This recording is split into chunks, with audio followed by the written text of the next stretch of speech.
Chanel brendi necə yarandı? Bugün Chanel dedikdə ağlımıza tweed parçalar, mirvari boyunbağlar və kiçik qara don kimi əbədi klassikalar gəlir. Amma hər şey kiçik bir papaq mağazası ilə başlamışdı. 1910-cu ildə Gabrielle Coco Chanel Parisdə ilk atelyesini açdı və burada sadə, zərif papaqlar satırdı. Qısa müddətdə bu papaqlar böyük populyarlıq qazandı.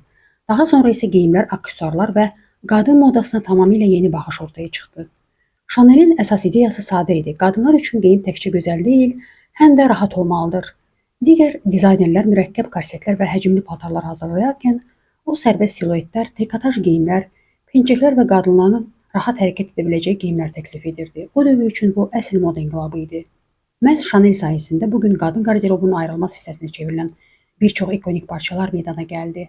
Kiçik qara don, tweed kostyum, zəncirli kapiton çanta və iki rəngli ayaqqabılar.